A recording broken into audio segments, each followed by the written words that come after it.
Americans at the individual, municipal, state, and federal levels historically do not save. On the other hand, Asians save approximately 40% of their income. Living beyond one's means is an American way that obviously cannot continue. First, why is it that Americans do not save? And secondly, what can we do to correct this long-term problem? Thank you. Yeah, well, certainly the savings rate in this country has fallen significantly and may even be negative, although it does seem to me that the value of the country in real terms, I think, does increase quite significantly decade to decade. So I'm not sure exactly how it happens without savings, but it does seem to me that this country as a whole is worth considerably more than it was 10 or 20 or 30 or 40 years ago in real terms. So something good has happened. But the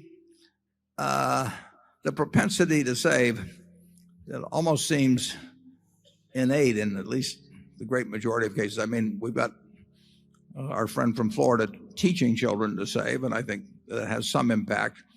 And I should have thanked Andy Hayward for that terrific cartoon this morning, and he's got a program that I'm participating in that we think in cartoon form might influence a few younger people towards saving.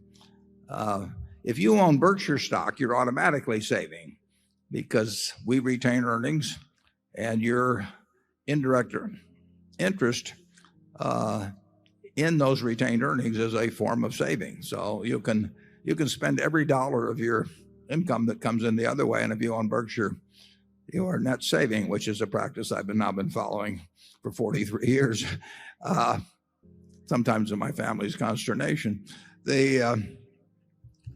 I don't know that the savings rate is based on calculations made on consumption and imports and so on. And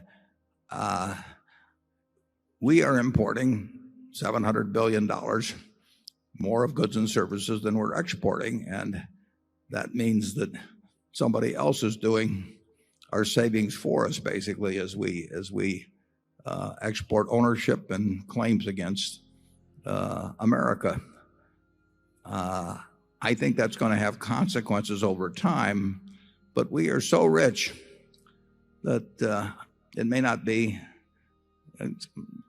really apparent. I think the average American standard of living is going to improve in real terms, although I think it may be very, very, very disproportionate, the extent to which particularly the super rich benefit compared to those in the middle class. But net, I think the country will be, even with our present policies, in net real terms, the value on a per capita basis of the country will increase from decade to decade, but nothing like it will in places like China or Korea, percentage-wise, where the savings rate is very high. This country may not save very much because it may not need to save very much. We have $47,000 of GDP per capita. It may not be distributed very well, but we are one very, very, very rich country. And a very rich country may not need to save as much as a country that's trying to reach its potential.